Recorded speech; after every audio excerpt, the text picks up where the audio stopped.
اس نے آنکھیں کھولی. اسٹوڈیو تاریک اور خاموش تھا اور دھندلا بھی. آنسو آنکھوں سے گرنا رک گئے تھے. ماں اب گھٹنوں پہ ہاتھ رکھے کھڑی ہو رہی تھی. سب لوگ ایک جیسے ناقدرے نہیں ہوتے. کسی ایک کی وجہ سے ہر نئی دستک کا راستہ بند نہیں کرنا چاہیے. وہ چونک گئی. ماں کو معلوم تھا وہ کیا سوچ رہی تھی. وہ اس کی ماں تھی. اب سینے اترنے کی چاپ سنائی دے رہی تھی. اس نے آنکھیں رگڑی اور موبائل نکالا. پھر دھندلی بصارت کے ساتھ ظہیر کو کال کی. ظہیر، میں پارٹنرشپ کے لیے تیار ہوں. اس کی آواز گیلی تھی. دوسری جانب خاموشی چھا گئی. مالا، ایسا ہے کہ میں اب تمہیں پارٹنرشپ آفر نہیں کر سکتا. سیلری پہ مینجمنٹ پوزیشن دے سکتا ہوں. مگر تم نے پارٹنرشپ کہا تھا. لیکن ابو کا کہنا ہے کہ بغیر انویسٹمنٹ کے مجھے کسی کو پارٹنر نہیں بنانا چاہیے. اگر تم انویسٹ کر سکو تو ہم اس بارے میں بات کر سکتے ہیں. وہ ظہیر کو جانتی تھی. وہ جھوٹ بول رہا تھا. وہ سمجھ گیا تھا کہ اس کا رشتہ نہیں ہو رہا اور وہ مجبور ہو کے اس کے پاس آئی ہے. وہ اس بات سے بھی واقف تھا کہ مالا انویسٹ نہیں کر سکتی. ماں نے ماہی کی شادی ابھی چند ماہ پہلے ہی کی تھی. ایسے میں وہ خطیر رقم مانگ کے ان کی کمر نہیں توڑ سکتی تھی. کیا اسے ایسے شخص کے ساتھ کام کرنا چاہیے جو آفر دے کر پیچھے ہٹ گیا تھا، جو اس کی مجبوری کا فائدہ اٹھا رہا تھا؟ کیا ایسا شخص ایک ریڈ فلیگ تھا یا ایک اچھا کلیگ؟ لیکن اس وقت اس کے پاس کوئی دوسرا آپشن نہیں تھا جو اسے جلد سے جلد گھر کے اس ماحول اور خاندان والوں سے دور کر دے. ٹھیک ہے، مجھے قبول ہے. اس نے فون رکھ دیا. یہ قبول ہے کہنا بہتر تھا اس قبول ہے کہنے سے، جس کے خواب ہر لڑکی کی طرح اس نے ساری عمر دیکھے تھے. لیکن کشمالہ مبین ان لڑکیوں میں سے نہیں بنے گی جو بار بار چائے کی ٹرالی لائیں اور ریجیکٹ ہو. کیا فائدہ اس شادی کا جس میں دوسرے کے معیار کے مطابق خود کو ایک سانچے میں ڈالنا پڑے؟ اس نے بھی ہر لڑکی کی طرح سوچا تھا کہ شادی اسے خوشی دے گی، لیکن آج اسے علم ہوا تھا کہ شادی خوشی کا دوسرا نام نہیں تھی. شادی خوشی کے لیے نہیں کی جاتی. کس لیے کی جاتی ہے یا خوشی ہوتی کیا ہے یہ اسے ابھی نہیں معلوم تھا. شادی مشکل ہے، اکیلے رہنا بھی مشکل ہے. اس نے اکیلے رہنے کا انتخاب کر لیا تھا. اس نے آنسو صاف کیے اور وہاں سے اٹھی. اسے نیچے جا کے ماں کو اپنا فیصلہ سنانا تھا.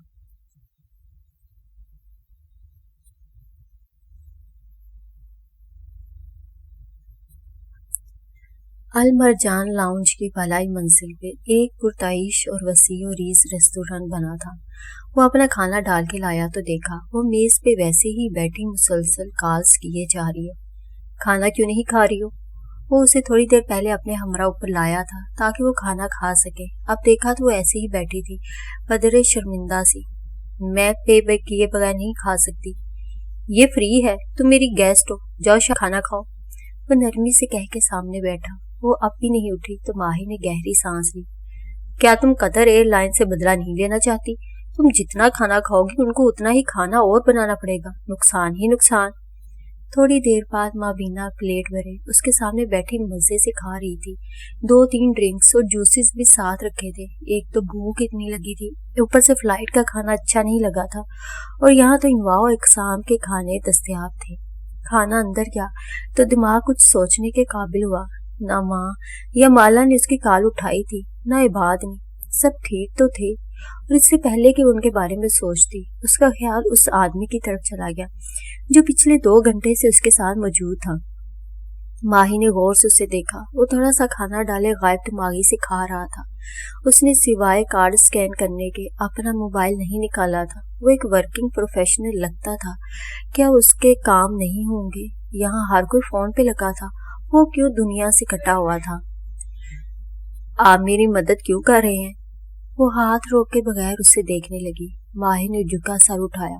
اس کی آنکھوں میں نہ سمجھی تھی. میں نے تمہارے لیے ایک پیسہ نہیں خرچ کیا. اس لاؤنج میں میرے کارڈ پہ کوئی بھی گیسٹ فری میں آ سکتا ہے. آپ مجھے وقت دے رہے ہیں.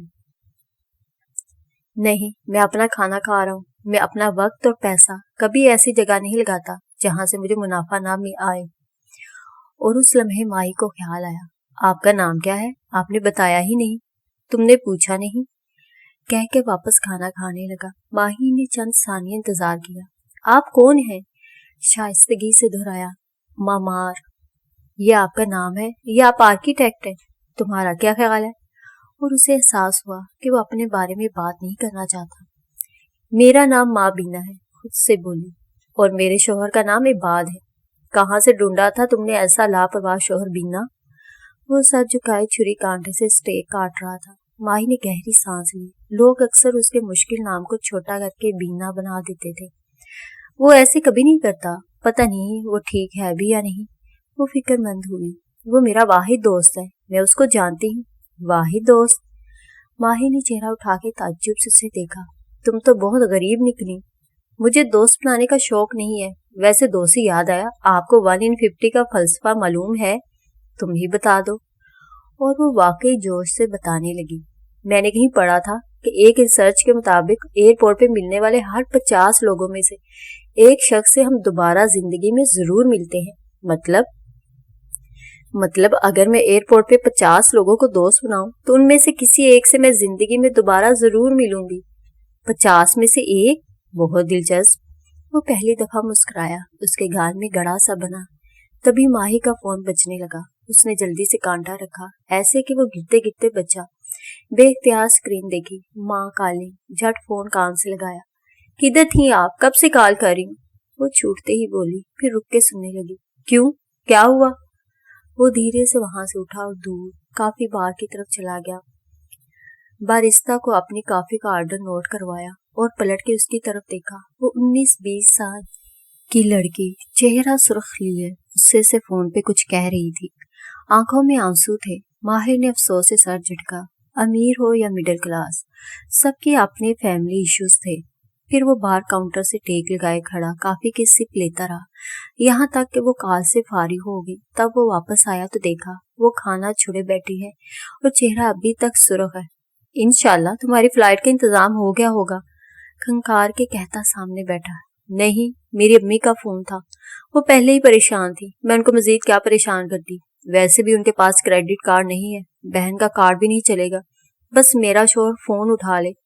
وہ فرسٹریشن سے بات کو پھر سے کان میں لانے لگی۔ اس نے محسوس کیا کہ وہ لڑکی اب غصے اور بے بسی کا شکار نظر آ رہی تھی۔ یقیناً اس کی ماں نے اسے کچھ ایسا کہا تھا۔ ابھی تک فون آف ہے اس کا؟ کیا کرتا ہے تمہارا شوہر؟ وہ اس کا دھیان بٹانے کے لیے بولا اور ٹیک لگا لی۔ وہ 22 سال کا ہے، اسٹوڈنٹ ہے۔ اوہ، اتنی جلدی شادی کر لی تم دونوں نے؟ نہیں کرنی چاہیے تھی شاید۔ کیا فائدہ ہوتا ہے شادی کا؟ دوسروں کی مرضی اور معیار کے مطابق زندگی گزارو۔ وہ جیسے سوچ کچھ ہو رہی تھی، بول کچھ ہو رہی تھی، تلخی ہی تلخی۔ وہ ٹیک لگائے بیٹھا، ایک ہاتھ گال تلے رکھے، بغور اس لڑکی کو دیکھے گیا جس کا چہرہ کسی بھی قسم کی سرجری یا بوٹوکس سے پاک تھا۔ تمہارا سب سے بڑا خواب کیا ہے؟ ماہی نے بھیگی نظر اٹھا کے اسے دیکھا۔ سہیل اور سمرین آنٹی کو الٹا ٹانگ دینا، بلکہ اللہ کرے دونوں کو چکن پاکس نکل آئے، بڑا مزہ آئے گا۔ لیکن جب بولی تو سنجیدگی سے بس اتنا ہی۔ ہم مڈل کلاس لڑکیوں کی سب سے بڑی فینٹیسی شادی ہوتی ہے، آپ کی کلاس کی لڑکیوں کی کچھ اور ہوتی ہوگی۔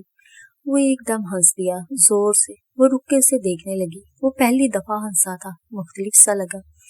یقین کرو، میری سوسائٹی کی لڑکیوں کی سب سے بڑی فینٹیسی بھی شادی کرنا ہے۔ وہ مسکرا کے کہہ رہا تھا، کافی کا خالی کپ ہاتھ میں گھما بھی رہا تھا۔ اس کی انگلیوں کے سگار کی طلب ہو رہی تھی۔ لیکن کیا تم شادی کر کے پچھتا رہی ہو؟ پتہ نہیں، شاید مجھے شادی نہیں کرنی چاہیے تھی۔ ایک اجنبی ملک کے ایئرپورٹ پہ 100 مسئلوں میں گری ماں بینا کو ایک اجنبی کے سامنے دل ہلکا کرنے میں کوئی دقت پیش نہیں آ رہی تھی۔ وہ اجنبی تھا ہی ایسا۔ شاید میں نے غلط کیا، میری پڑھائی ادھوری رہ گئی، مجھے شوق نہیں ہے کیریئر بنانے کا۔ میری بہن کو بہت شوق ہے اور اس کی آواز بھیگی۔ مجھے نہیں لگتا اب وہ کبھی شادی کرے گی، وہ کیریئر بنائے گی۔ شاید وہ ٹھیک کہتی ہے، کیا رکھا ہے شادی میں؟ بہتر ہے لڑکیاں اپنا کیریئر بنائیں تاکہ جب وہ ٹریول کریں تو ان کے پاس ان کے اپنے کارز ہوں۔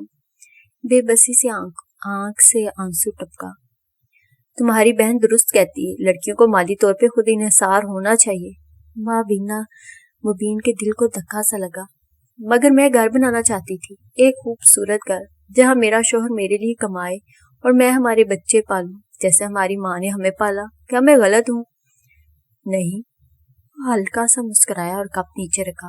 تم بھی درست ہو، گھر بنانا تو سب سے ضروری ہے، تمہیں بنانا چاہیے اور تمہارے شوہر کو تمہارے لیے کمانا چاہیے۔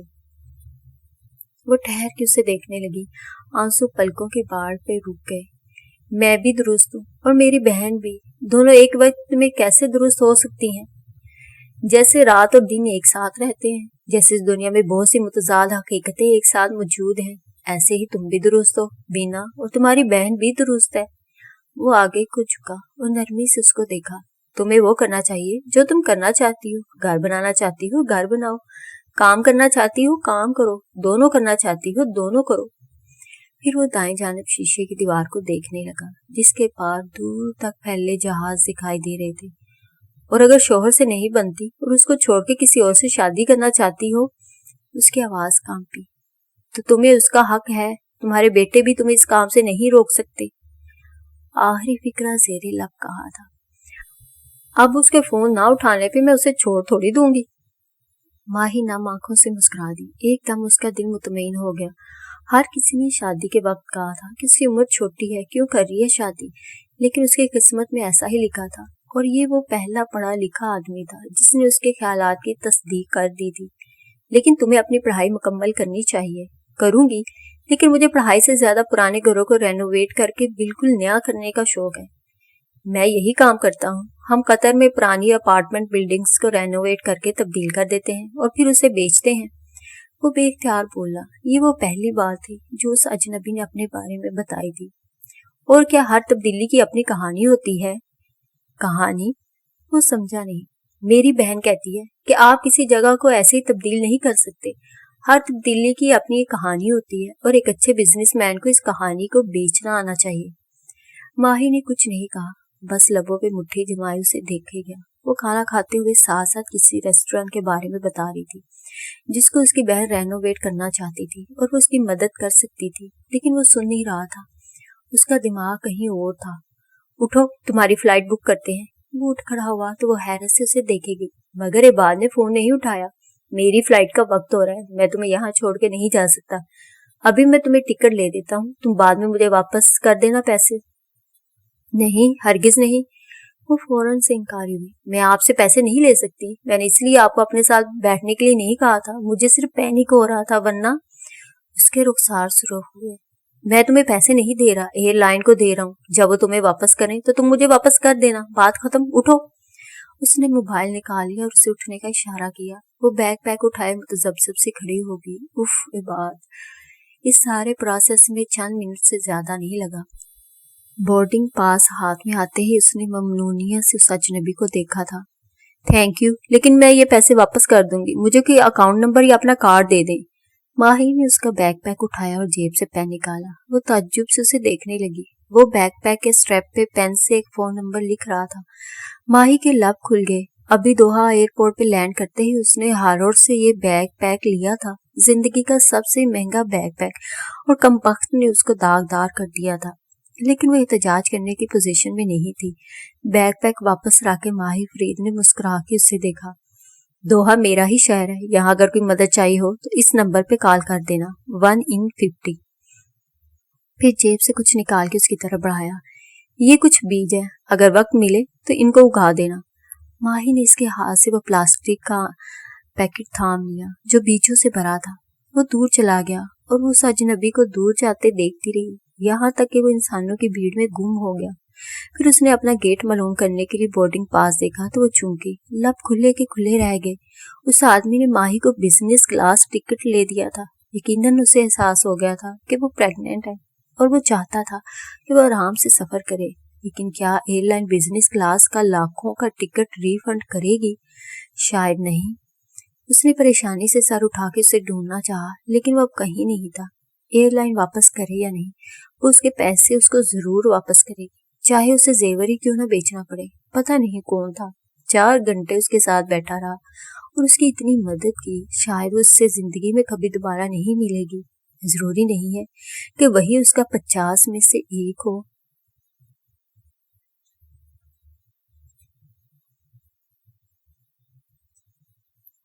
مبین منزل پہ ایک عجب سی سوگواریت چھائی ہوئی تھی. مالا جا رہی تھی اور مئید اس سے بحث کر کر کے تھک چکا تھا. ماں نے بحث نہیں کی تھی، انہوں نے اسے اجازت دے دی تھی، لیکن وہ دکھی تھی. اس وقت وہ کشمالا کے بیڈ کے کنارے بیٹھی تھی. اس کا بیگ بیڈ پہ رکھا تھا اور اس میں آخری چند چیزیں ڈال رہی تھی. سر جھکا تھا اور بال کس کے پونی میں باندھے ہوئے تھے. تم واقعی اسلام آباد جا رہی ہو بیٹے؟ ان کی آواز میں ٹوٹی امید کی کرچیاں تھی. ماں میں فیصلہ نہیں بدلوں گی. آپ نے مجھے ایموشنلی بلیک میل نہیں کرنا. وہ سنجیدگی سے کہتے ہوئے زپ چڑھا رہی تھی. چہرہ سپاٹ تھا. کم از کم ظہیر کے ریسٹوران میں مجھے میرے کام سے پہچانا جائے گا, نہ کہ میرے چہرے کے دانوں سے. وہ ایک چھوٹی عورت کی چھوٹی بات تھی. اس کی وجہ سے تم ہر کسی کو رد کر دو گی کیا؟ اب تمہارے ابو کی کزن رشیدہ نے بھی تمہارا رشتہ مانگا ہے. ان کا بیٹا بہت اچھا. ماں پلیز. اس کے صبر کا پیمانہ لبریز ہو گیا. اس نے ہاتھ اٹھا کے ان کو دیکھا تو آنکھیں گیلی تھی. اب آپ مجھے کسی رشتے کا نہیں بتائیں گے, کم از کم کچھ عرصہ تک نہیں. میں نے نہیں کرنی شادی. چند لمحے کے لیے دونوں کے درمیان خاموشی چھا گئی. پھر مالا نے بیگ رکھا اور ان کے ساتھ بیڈ پہ آ کے بیٹھی.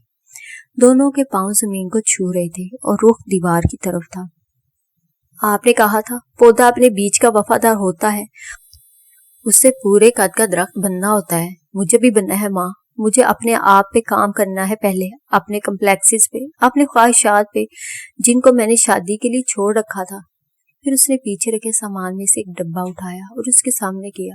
ماں نے ڈبے کا ڈھکن ہٹایا تو اندر سفید اور سلور ہیلز تھی. وہ نہ سمجھی سے اسے دیکھے گئی. ظہیر نے مجھے ایڈوانس سیلری دی ہے اور یہ میں نے اس سے خریدی ہے. میں اپنی اسکن کی ٹریٹمنٹ بھی شروع کروں گی, لیکن اس کمائی سے جو میں خود کماؤں گی.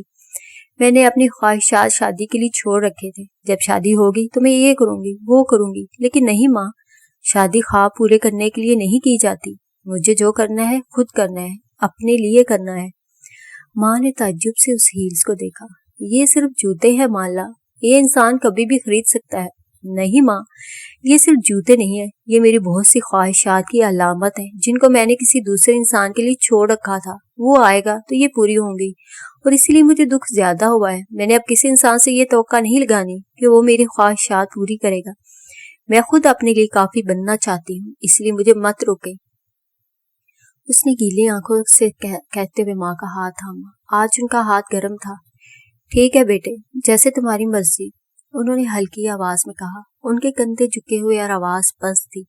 پھر وہ گھٹنے پہ ہاتھ رکھے اٹھ کھڑی ہوئی. میں ساتھ لے جانے کے لیے لنچ پیک کرواتی ہوں. ماموں سے بات ہو گئی تھی, انہوں نے تمہارے لیے اوپر والا کمرہ صاف کروا دیا ہے.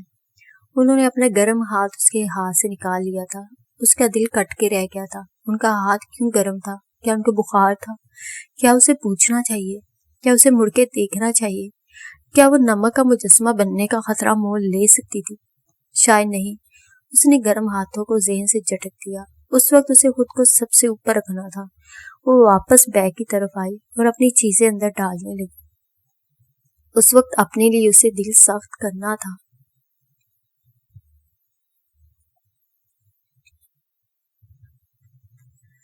وہ ایک چھوٹے باغیچے والا سرمئی گھر تھا جس کا دروازہ سیاہ تھا. اس کے آگے 3 زینے بنے تھے. ماہر فرید اس وقت اس سیاہ دروازے کے سامنے کھڑا تھا.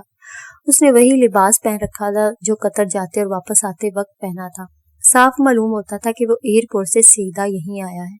بدیکت اس نے دروازے پہ لگی گھنٹی بجائی, پھر ہاتھ نیچے گرا دیا. حلق میں آنسوؤں کا گولا سا ابھرا جسے اس نے نیچے دھکیل دیا. پھر مڑ کے چھوٹے سے لان کو دیکھا. اس کا خیال نہیں رکھا جاتا تھا. پودے اجڑے پڑے تھے, باڑ ٹوٹی ہوئی تھی, مالی حالات برے تھے, یا مالک مکان کو گھر کا خیال نہیں تھا. دروازہ کھلنے کی آواز آئی. وہ آہستہ سے پلٹا. اسے پہلے رابیل کے جوتے نظر آئے, پھر اس نے نگاہ اٹھائی. وہ گنگریالے بالوں والی عورت اس کے سامنے کھڑی تھی, اس کی ماں. رابیل کے چہرے پہ شوق ابھرا, پھر لب مسکراہٹ میں ڈلے, بے یقینی, خوشی. ماہر. وہ کمزور ہو گئی تھی, آنکھوں تلے ہلکے تھے اور جیسے گھڑے بھی. میک اپ سے بے ریا چہرہ, بندے بال, ملگجا لباس. وہ چند لمحے اسے دیکھتا رہا. اس کے باپ کے ساتھ جب وہ ہوتی تھی تو ساری سوسائٹی ان پہ رش کرتی تھی. وہ 5 کیرٹ کی انگوٹھیاں پہنتی تھی, ڈیزائنر ویئر اور خوبصورت جوتے. اسے جوتوں کا شوق اپنی ماں سے ملا تھا. اور اب یہ عورت کون تھی؟ اس کی پرچھائی. میں حلال سے ملنے آیا ہوں. وہ بائیں طرف چہرہ موڑ کے دیکھنے لگا. ابھی اس کے زخم نہیں بھرے تھے. ابھی ماں کو دیکھنا بہت مشکل تھا. مگر رابیل کا جوش مان نہیں پڑا. اس نے مسکرا کے سر ہلایا. اندر آؤ. نہیں, میں یہی ٹھیک ہوں. رابیل کے چہرے کی جوت مدھم ہوئی, لیکن مسکراہٹ برقرار تھی. میں حلال کو بیچتی ہوں. وہ اندر غائب ہو گئی.